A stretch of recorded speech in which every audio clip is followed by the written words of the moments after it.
We're starting with Materialists, the new Okay. movie, the follow-up movie by Celine Song.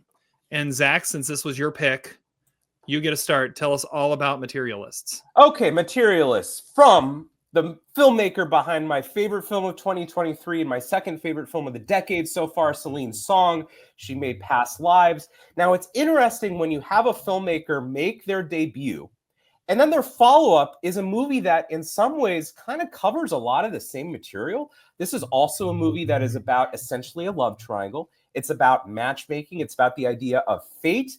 And sometimes in this movie, there are shots that are almost identical to shots that were in Past Lives. For example, there's a shot at a doorway that's very similar. There's shots of like outdoor lighting that have a lot of similarities. Anyway, this, though, is a different movie, clearly. And this one stars Dakota Johnson as Lucy, and she's the main character in it. And she is a matchmaker in New York City.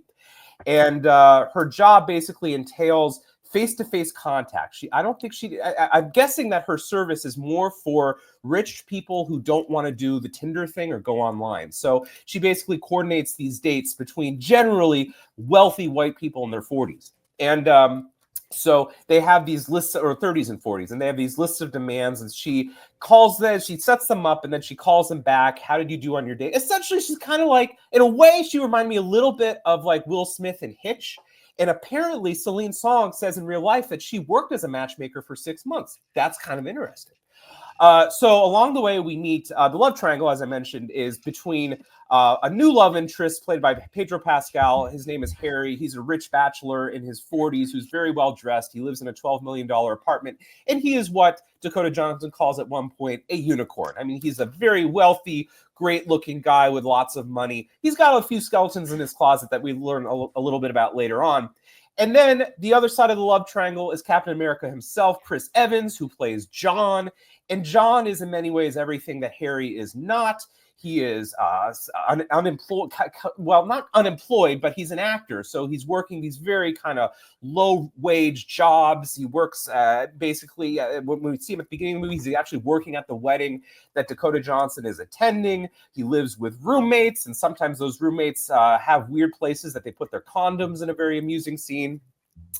So Materialists, it's interesting that Celine Song is clearly interested in the idea of love triangles and how you never really get over your exes.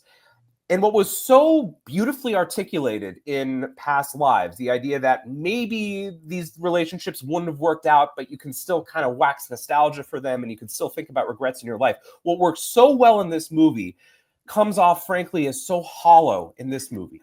This movie is sort of a catastrophe from start to finish. I think part of the problem is, I know we nominated Dakota Johnson last year for her great work in Daddy-O, and she's amazing in that movie, but I could never really believe her in this movie. Part of it maybe is the acting, but the other part of it is it just feels like a lot of the lines are really hollow. It doesn't feel like they're read with a lot of enthusiasm. There's lots of long takes like there were in Past Lives, but this time, I don't know. Maybe it's that the characters are rich. Maybe it's that they are materialists. I'm not really sure what the title of the movie means either. I don't know if we're supposed to condemn these people because they're so shallow and materialistic. I mean, there's literally sections of this movie where Dakota Johnson talks about how the only eligible people in this world to be set up on dates have to be, 6 feet tall, and they have to make $1 million, and they have to have these very, again, superficial requirements. And I think what the Chris Evans character is meant to show is that no, true love can really surpass or negate those kind of materialistic desires. But I don't know. This movie was kind of a mess. It's overwritten. It's overlong. It's overstuffed. I think the central love triangle in this movie feels very much like out of like Sex and the City. I had a hard time believing Dakota Johnson did a job like this. There's one good scene in the movie. The scene that I liked was when she is consoling a bride who is about to get married but is having cold feet at the last moment, and she says, well, why are you really getting married? And the bride-to-be's answer to that is a really good answer. That's a good scene. That's a scene that has nuance. That's a scene that you read into the characters, and it's kind of like, well, life allowances sometimes aren't, they're not perfect, but people make do. The rest of the movie really isn't like that. This movie doesn't really know where to go with it. There's a reveal about Pedro Pascal that's really silly. The audience was laughing at it. I agree. I mean, maybe it was meant to be funny. By the way, for a movie marketed as a romantic comedy, this movie is really not funny at all. And then there's a really, I think, sort of crass and dark subplot that involves sexual assault that I think is really mishandled in this movie. And so my reaction, or my metaphor, I guess, for this movie is, you know, Celine's song, it's like she won the Super Bowl with Past Lives. And we were so excited to see what was going to come out of her next. This is like when you have a week 1 NFL game on a Thursday night, and you know your team's not going to be quite as good. I mean, let's be honest. Materialists, when I saw there was going to be a summer rom-com with Dakota Johnson, I tapered my expectations a little bit. But it's like you watch the team, and it's not good, and you know it's not as good as it was last year, and it just gets worse and worse and worse. So I'm really sad to say it. I think she's a talented filmmaker. I don't blame necessarily the filmmaking aspects of it. I'm sure Past Lives took a long time to write. This movie maybe was a little rushed. I don't know. I want to make excuses for her. This was a catastrophe for me. This is a 1.5 star film. I kind of hated it, but I'm curious to see what you guys thought of it. And I still have faith in Celine's song. All right, Todd, where are you at? Yeah, I mean, I disagree with a lot of what Zach said. I think it's a little deeper than what you make it out. But initially I thought the movie had a really interesting vibe. It kind of reminded me of Up in the Air in a way. Like it's like this girl who has like a kind of a less than ideal job, and she has to be a little soulless in order to connect with people who are like being a little pushy and like not prone to lashing out. And I think the flair of the movie reminded me of Up in the Air, which I thought was interesting. I didn't really know where the movie was going. But the casting, I guess, is not ideal. I kept thinking like this 10 years ago, this would have been like a perfect Anne Hathaway, Mark Ruffalo, Ryan Gosling movie or something. It would have been a huge hit if it had done that. But I mean, here we are, we get this because Celine Song wrote it, I guess. But I mean, it's not an Oscar type movie, but the performances I think are sound. I think Dakota Johnson's fine in this. And it is Hitch on paper a little bit, but the thing is, it's not funny. Like it's supposed to be a romantic comedy. It's a little misleading when they say romantic comedy because it's more like The Idea of You, which came out last year, which I liked. It's not a funny movie; it's like a romantic drama, and which is weird because the crowd I watched it with, there's one guy who was just cracking up at everything in the movie, like legitimate belly laughs because he was loving it, and it was all dudes. There was 7 people in the audience, all dudes watching this romantic comedy. 2 singles, one pair, and a group of 3. Bizarre for a Friday night. The 4th movie at the box office to be all dudes. But Materialists isn't Past Lives in its impact or anything like that. But I think it has similar things leading up to where it eventually goes. But it's like perceptive and speculative. And there's one scene in particular where they're critiquing or commenting on what's going on at a wedding from afar. That was like a total thing out of Past Lives, which I thought was a really cool callback type thing. But the one thing I didn't like is like there's a level of cynicism in the third act that rings a little false. Like the characters have grown a lot, but they're also pretty static. They repeat things from earlier in the movie, even though they already learned that those things weren't true. It's like a small thing, but but it is there. It's not a special movie. It's like a standard romance, but I mean, it's a little long, but it's not unbearably long. It's just like a nice watch. It's like a totally standard, but like actually pretty good romance movie. The biggest crime is like she orders a Pepsi and a beer. That's really strange. I think it's a Coke and beer. A Coke and a beer. You know, either way. I mean, it could have been Pepsi. A party foul. But and Tag from Friends is in it. Like I was just like, at first I thought that guy was like a de-aged Ty Burrell. Then I thought it was Finn Wittrock, but then I saw it. It's freaking Tag. So for that alone, I'm giving it 3 stars. That's who it is. I was just looking at him. It's Tag. That's who it is. He's old now. Yeah. Okay. All right. So Todd's at 3. Zach's at 1.5. Obviously, I'm in the middle. I'm going 2.5 here. But I got to say a few things here. So first, I go to this movie. It's Friday night. I think there's like 15 people there. The movie starts.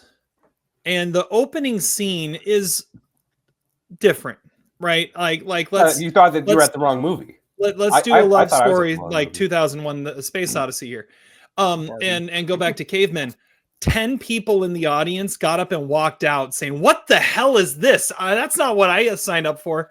And then 5 minutes later, they all walk back in because they found out, no, that actually is what they signed up for. It just had a really weird start to the movie. So that was hilarious. Like they all just like started laughing and walked out. I was like, they told us it was this screen.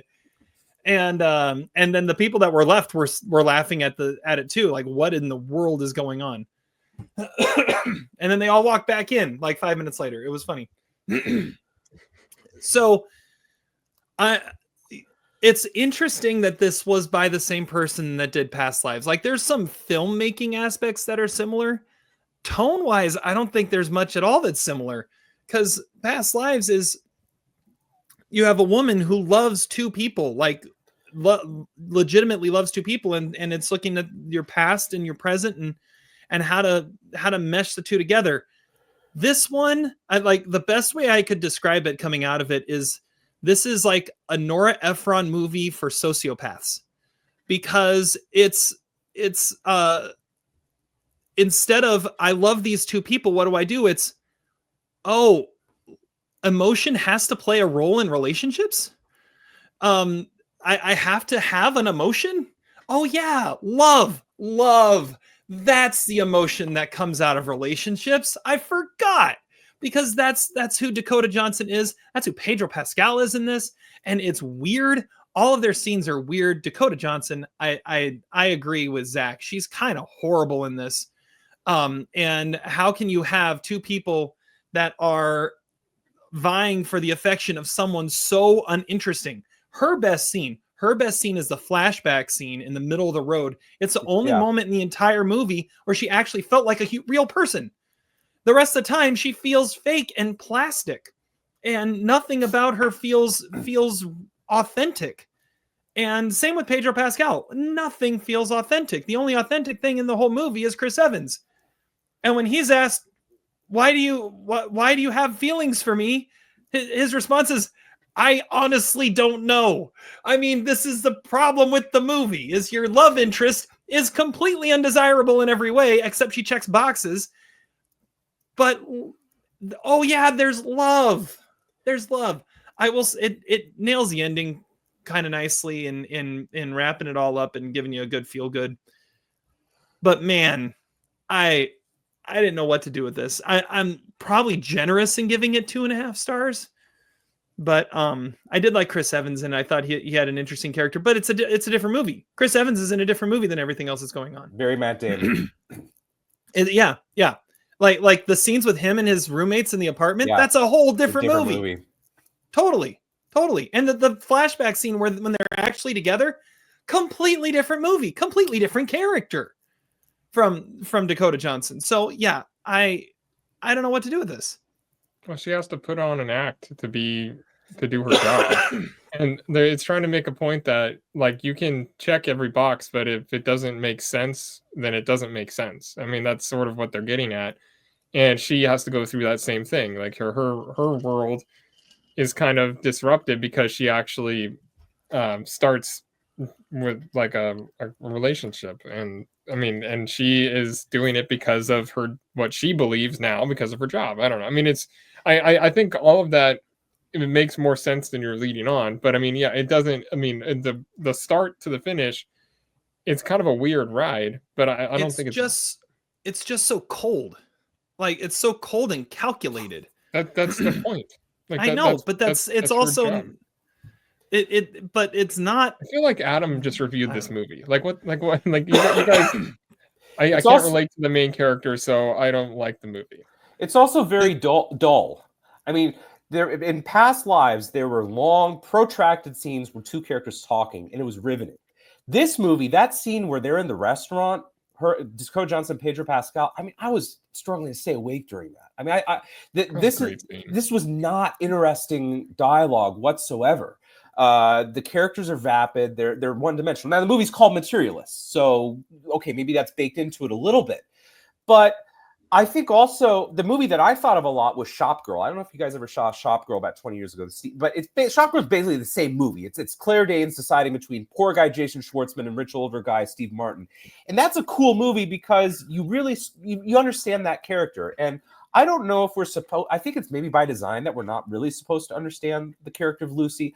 I think it's very implausible, the things that happen in this movie. There's a subplot that involves, like I said, a sexual assault, and this character who's voiced by John Magaro, who of course was great and I knew it was his voice right away.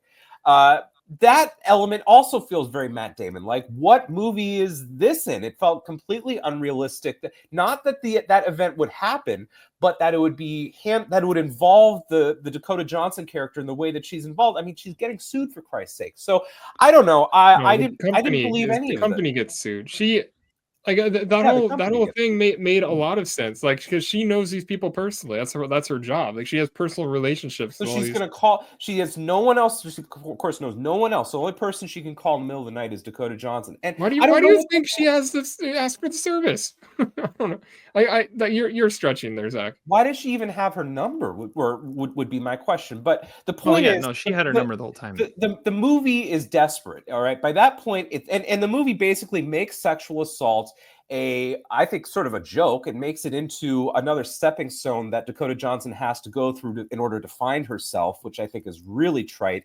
And then the movie doesn't even follow through in the last scene. The last scene, she's offered, oh, are you going to take the promotion or not? The movie doesn't even follow through with that in the 10 endings that it has. So I was really. I will say the opening 20 minutes was promising. I liked the sort of candid conversations that the characters had with each other. But when you saw that the movie was going to go to this very simplified, very routine formula about rich guy versus poor guy, I was like, come on, we've seen this in 10 million other movies, and these characters aren't even that interesting. So I'm off of it. I know these people can do better, though. I think they're all talented actors. It just needed better script. No, I struggled to connect with it. And which, I mean, Todd saying is probably the point, but I will say it felt like a very breezy 2 hours. Like, the movie flew, at least I thought so. And I think it might be partially because of how Celine Song directs and how she does these prolonged takes that are allowed to breathe and take some time, and these scenes are given some space. It meant the movie at 2 hours felt like it went super fast, where, like, at one point I looked down, I was like, okay, what are we, about a half hour in? And we were already like an hour in, because, you have some movies that just feel like they take forever. This was not one of those. I felt it went by pretty quick. So it did have that going for it for me. This was a slog. It was rough to sit through, but I think these people all have talent. I think the screenplay was half-baked. I think it needed a couple rewrites. It needed to chop off some stuff. It needed to make more decisions. It needed to be more decisive about the characters. But we'll see. Hopefully she's her third movie is, maybe this is an Ocean's 11, Ocean's 12, maybe Ocean's 13 could be a half decent love triangle. This movie's somewhat of a hit, right? I mean, it made what, like 15 million or something. That's a pretty decent opening weekend for a pretty standard movie that could have easily been a streaming movie. But I think we all just have to be happy that Celine Song's second movie is not a Marvel movie, even though she got 3 Marvel actors to star in her movie. It's fair. So it's fair. I would take another one of these before I would take her trying to make a movie like Chloe Zhao Eternals 2. Yes, that's fair. All right. Well, that's a good note to end on. I like that. That's something we can all find commonality on. I liked my Nora Ephron for Sociopaths. I like that. Did you guys notice Chris Evans' hairline in this movie? I feel like that was also unrealistic. But whatever. Maybe that's. I was struggling to know how old these characters are. And Pedro Pascal just has that like old soul thing where it looks like he's been 50 since the first time I've ever seen him. Yeah, I don't know if he's that old, but Dakota Johnson's supposed to be like in her late 30s, and I think she's like 32 or something. I was really confused about their ages. I was confused about his car. Like, it's supposedly a Volvo. Those are supposed to be good cars, I thought, but I guess not. I gave my wife the Nora Ephron line to describe the movie, and she said that is oddly specific, and I know exactly what this movie's vibe is now. But all right. So Todd gave it 3 stars. Zach gave it 1.5 stars. I'm in the middle with 2.5 stars. That is Materialists. It's in theaters. You can check it out.